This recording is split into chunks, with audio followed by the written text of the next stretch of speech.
बिस्मिल्लाहिर्रहमानिर्रहीम। अस्सलाम वालेकुम नाज़रीन, आप यूट्यूब चैनल देख रहे हैं। मैं इमरान खान हूँ। अपडेट्स में आपके सामने रख देता हूँ। एक तो 24 घंटे तक जो कुछ हुआ ज़मान पार्क में, उसकी मिसाल आपको नहीं मिलती। ऐसा कभी नहीं होता कि रियासत एक बड़े शहर के अंदर ये फ़ैसला करे कि उन्होंने अपनी ताकत के ज़रिए से एक टारगेट अचीव करना है और वो टारगेट अचीव ना कर पाएँ।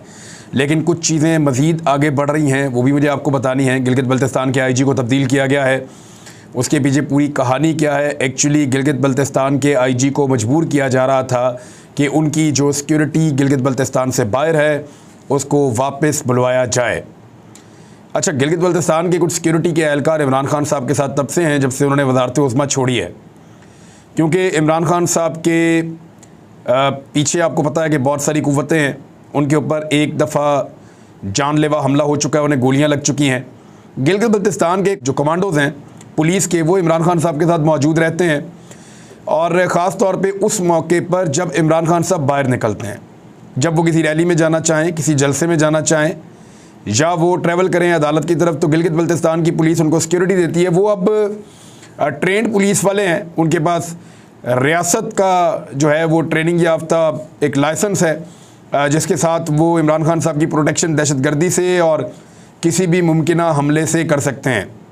लेकिन वफाकी हुकूमत लगातार ये कोशिश कर रही है कि इमरान खान साहब को बिल्कुल निहत्ता किया जाए, क्योंकि जितनी ज़्यादा उनकी सिक्योरिटी कंप्रोमाइज़ हो जाएगी उतनी ज़्यादा उनकी मूवमेंट मुश्किल होती चली जाएगी। दूसरी जानिब अदालत के हुक्म पर ऑपरेशन तो रुक गया, लाहौर हाई कोर्ट के हुक्म के ऊपर ऑपरेशन रोका गया है, जबकि जो इस्लामाबाद हाई कोर्ट है उसने मामला दोबारा लोअर कोर्ट को भेज दिया, और वहाँ पे इमरान खान साहब का जो एफिडेविट है या जो वो लिख कर देंगे कि मैं 18 तारीख को पेश हो जाऊँगा, वो मेरे ख्याल में इस मामले को सुलझाव की तरफ ले जाएगा। लेकिन सुलझाव तभी निकलेगा जब फ़ैसले करने वाले ये फ़ैसला करें कि तसादुम की तरफ नहीं जाना, मुल्क को आगे बढ़ने देना है। अभी जब से इमरान खान साहब ने लाहौर का जलसा अनाउंस किया है, उस वक्त से लेकर अब तक एक खलबली मची हुई है PMLN के अंदर, स्पेशली क्योंकि ये इमरान खान साहब का छठा जलसा होगा पिछले 12वें साल के अंदर जो वो करने जा रहे हैं मीनार पाकिस्तान में। मीनार पाकिस्तान के ऊपर PMLN की छेड़ बन गई है कि वो जलसा नहीं कर सकते, और उन्होंने तमाम कोशिशें करके देख ली।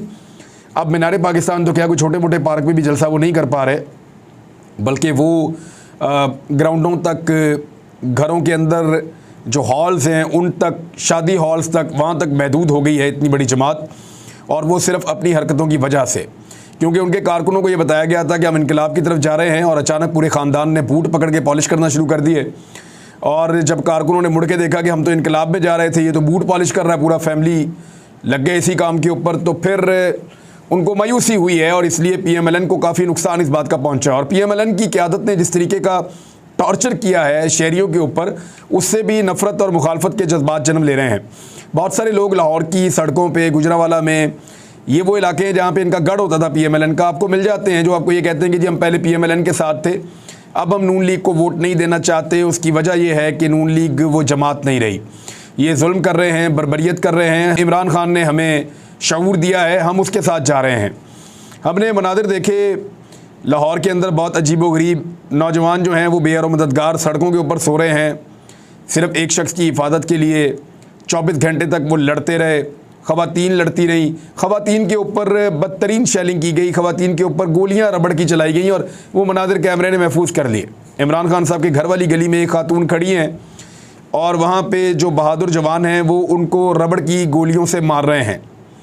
ये रबड़ की गोली बिल्कुल आप इसको अंडर एस्टिमेट नहीं कर सकते, और ये कारतूस चलाने वाली जो गन है उसके अंदर से कारतूस डाले जाते हैं, जिनमें लोहे के छर्रे की बजाय उसमें रबड़ के छर्रे डाले जाते हैं।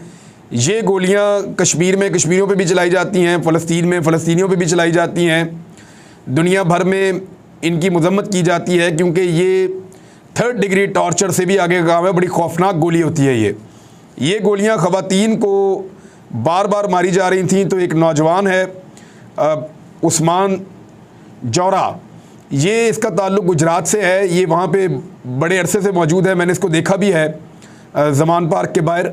ये नौजवान भाग कर आता है और ख़ातून के आगे खड़ा होकर ख़ुद गोलियां खाना शुरू हो जाता है, और ये ख़ातून को वहाँ से रेस्क्यू करके लेकर जाता है। अब बात यह है कि मारने वाले भी पाकिस्तानी, जिन्हें गोलियां लग रही हैं वो भी पाकिस्तानी, लेकिन पहले आ जाएँ उस बात के ऊपर कि IG गिलगित बल्तिस्तान को तब्दील करने का नोटिफिकेशन जारी किया गया है।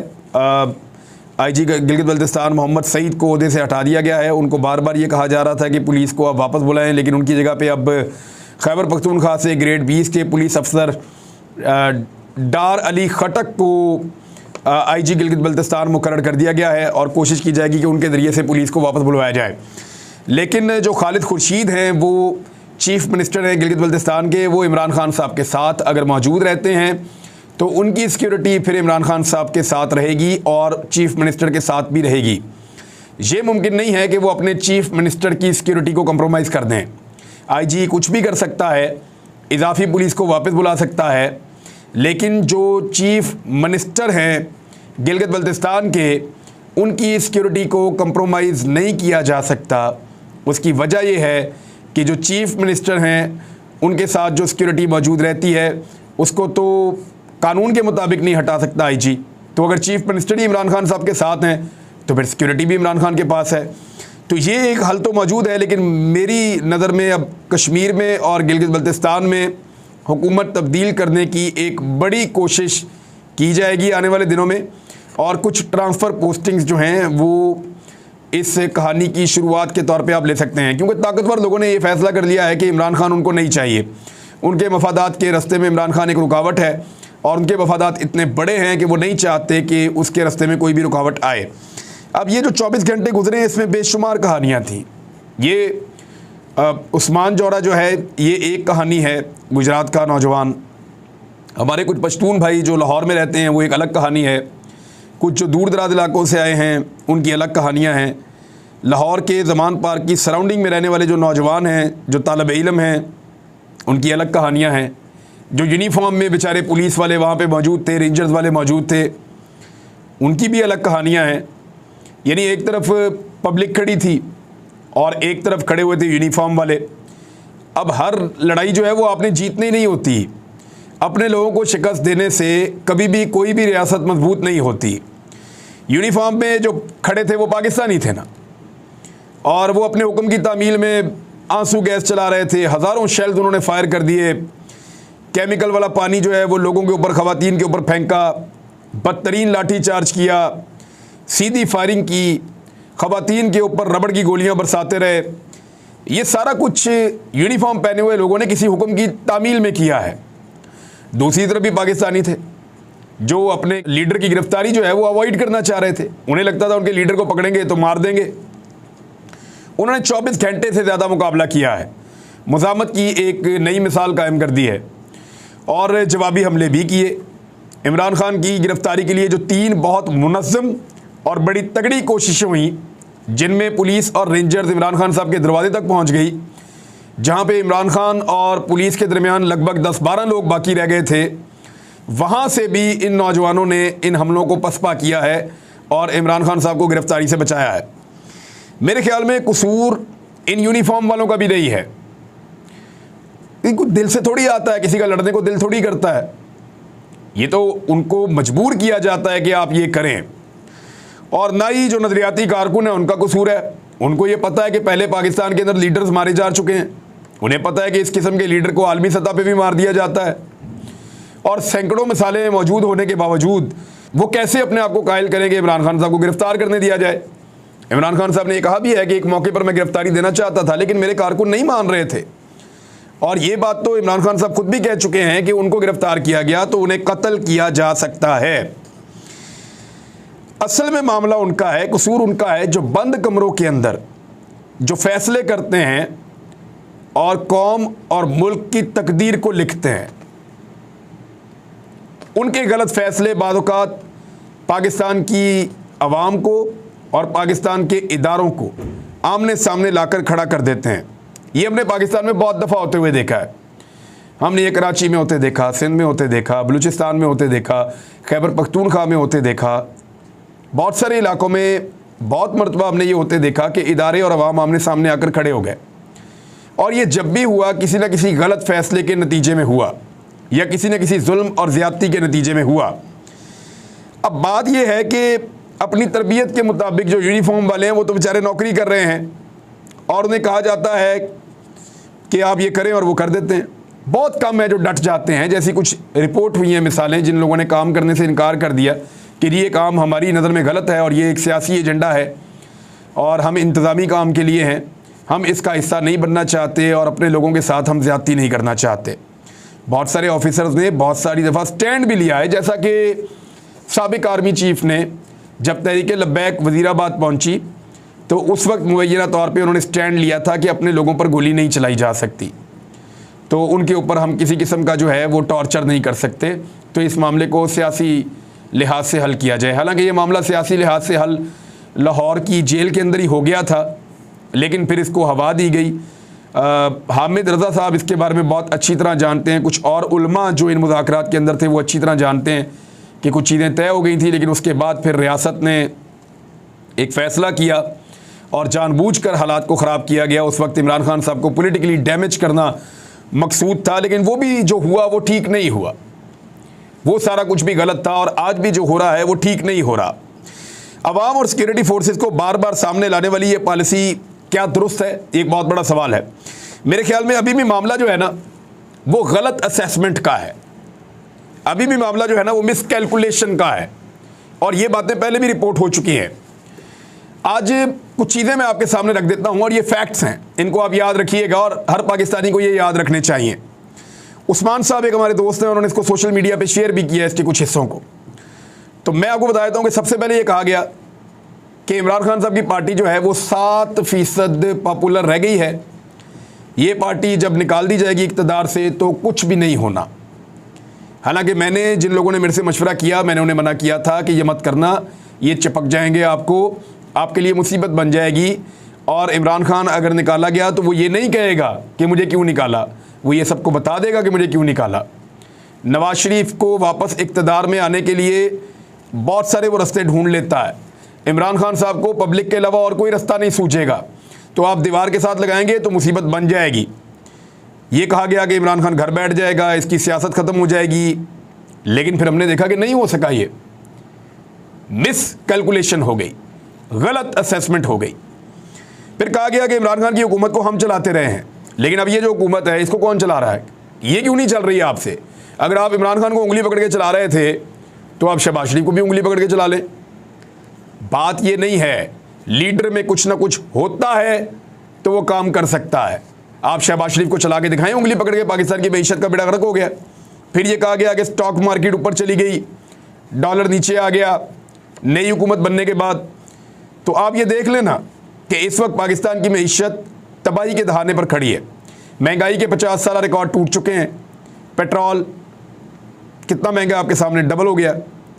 बिजली की कीमतें 3 गुना हो गई हैं। आपका जो डॉलर का जो कीमत है वो 100 रुपये से ज़्यादा बढ़ गई है। ये सारा कुछ शहबाज शरीफ के दौरे हुकूमत में हुआ ना, तमाम आदाद शुमार तबाह बर्बाद हो गए हैं। तो ना शहबाज शरीफ को चला पाए और ना उनसे हो पाया। तो ये जो एक असेसमेंट की गई कि स्टॉक मार्केट ऊपर जा रही है तो डॉलर नीचे आ रहा है, ये सारी कहानी जो है वो 24 घंटे के लिए सही साबित हुई। फिर मिस कैलकुलेशन, फिर गलत असेसमेंट। फिर ये कहा गया कि 25 मई को इमरान खान जब वापस चले गए इस्लामाबाद से तो कहा गया बुज़दिली के ताने दिए गए, बुज़दिल आदमी ही नहीं कर सकता, बर्गर पार्टी है। अब उन्होंने कुछ और साबित कर दिया है। यानी 25 मई को मैं इमरान खान साहब की उस कंटेनर के अंदर मौजूद था, मैं उनसे चंद सवालात पूछने गया था, मुझे मौका मिला तो उन्होंने मुझे कैटेगोरिकली पहले ही कह दिया था तकरीर से कि मैं यहाँ से वापस चला जाऊँगा। तो मैंने उनसे कहा, मैंने कहा ये लोग यहाँ रहने के लिए आए हैं खान साहब, वो अपने सामान साथ लेकर आए, आप कह रहे वापस चला जाऊँगा, ये बहुत मायूस हो जाएंगे, तो आपने ये फ़ैसला क्यों किया। तो उन्होंने कहा कि मैं लोगों की आंखों में देख रहा हूँ और मैं ये सूरत-ए-हाल का जायज़ा ले रहा हूँ। इस वक्त जो हुकूमत है उनकी कोई और प्लानिंग है और मुझे पता है, मुझे आइडिया है, यहाँ पे खून हो जाएगा, लोग मारे जाएंगे और ये जो लोग मेरे साथ आए हैं ये भी अपने आप को होल्ड नहीं कर पाएंगे। पश्तूनों की गाड़ियों में नॉर्मली आपको पता है वेपन्स भी होते हैं। तो इमरान खान साहब को इस बात का ख़तरा था कि वहाँ पे खून रेजी हो जाएगी और ज़्यादा खून रेजी हो जाएगी।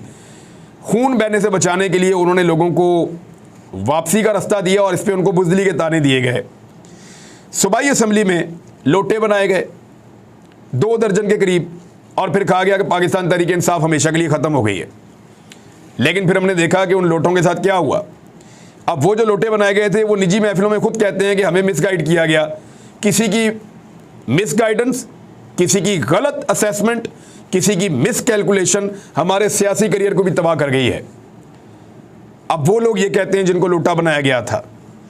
17 जुलाई को ये बाकायदा अनाउंसमेंट्स की गई PMLN की जानिब से, हुकूमत की जानिब से, और जो ताकतवर हल्के उन्होंने दावे किए कि इमरान खान 2-3 सीटों से ज़्यादा नहीं जीत पाएगा, 2 से 3 सीटें बमुश्किल इमरान खान जीत पाएगा। ये PMLN यहाँ पे क्लीन स्वीप तकरीबन कर देगी और हमजा शहबाज की हुकूमत पंजाब में रहेगी। लेकिन फिर हुआ क्या? शदीद तरीन धांधली के बावजूद, बदतरीन मुश्किलात के बावजूद, फस्तायत के बावजूद इमरान खान साहब वहाँ से इलेक्शन जीत गए। PMLN का नामो निशान ही मिट गया, सारा इलेक्शन ही उन्होंने क्लीन स्वीप कर दिया। फिर जहाँ पे पाकिस्तान तहरीक इंसाफ की मकबूलियत कम थी, सिर्फ उन सीटों को ज़िमनी इंतखाबात के लिए मुंतखब करके इनकी ऑडियोज़ लीक हो चुकी हैं। मैदान में लाया गया कि आओ जी इधर इलेक्शन लड़ो, वहाँ से भी इमरान खान ने 80-90% की कामयाबी हासिल कर दी। एक सीट इमरान खान साहब हारे, बाकी सारी वो जीत गए, और जो हारे वो भी आप सबको आइडिया है। फिर ये कहा गया कि इमरान खान साहब कभी भी एतमाद का वोट नहीं ले पाएंगे, हमारी पूरी तैयारी है। उधर से राणा सनाउल्लाह को, अता तारड़ को लाके पंजाब असम्बली में बैठा दिया गया। फिर एक मिस कैलकुलेशन और गलत असेसमेंट, यानी फिर जो पाकिस्तान की तकदीर लिखते हैं बंद कमरों में, उनकी मिस कैलकुलेशन, गलत असेसमेंट ये हुई कि एतमाद का वोट भी हासिल कर लिया। फिर कहा गया कभी भी असम्बलियाँ नहीं तोड़ेगा, और असम्बलियाँ भी तोड़ दी। फिर मिस कैलकुलेशन, फिर गलत असेसमेंट। अच्छा, बार बार इसी तरह कहते हैं, बार बार चैलेंज करते हैं और कहते हैं कि लोगों को आइडिया नहीं है, यूथ जो है वो इल इन्फॉर्म्ड है, उनके पास इंफॉर्मेशन नहीं है यूथ के पास। तो भई आपके पास इंफॉर्मेशन है, आपने जितनी कैलकुलेशन की, आपने जितनी असेसमेंट की, सारी गलत साबित हो गई। और अब कहा गया कि मुकम्मल तैयारी कर ली गई है, 20 मिनट में ज़मान पार्क में ऑपरेशन हो जाएगा, इमरान खान को कान से पकड़ के ले जाएंगे और गिरफ्तार कर लेंगे, ये कह रहे थे। कहाँ है 20 मिनट? 24 घंटे गुजर गए। 20 मिनट नहीं, 20 घंटे भी नहीं, 24 घंटे गुजर गए, और बड़े बड़े हमले वहाँ पे नौजवानों ने पसपा कर दिए। जिस पार्टी को बर्गर कह रहे थे, उन्होंने देखे क्या करके रख दिया। और इसमें किसी की इज्जत नहीं हुई। ये जो सिक्योरिटी फोर्सेज हैं, ये पाकिस्तान की हैं, पाकिस्तानियों के टैक्स के पैसों से इनको तनख्वाहें मिलती हैं। जब ये नाकाम होते हैं तो पाकिस्तान की नाकामी होती है। दूसरी तरफ आप लड़ाक इनके साथ रहे, इनको तो बंद कमरों के फैसले जिम्मेदार हैं इस सारी सूरत हाल के लिए। कुछ और खबरें हैं नाजरीन, ये वीलॉग थोड़ा लंबा हो जाएगा, इलेक्शन के हवाले से हैं, सिक्योरिटी के हवाले से हैं, इमरान खान साहब के आइंदा के लायामल के हवाले से हैं। अगले वीलॉग में बताता हूँ। अब तक के लिए इतनी, अपना ख्याल रखिएगा। अल्लाह हाफ़िज़।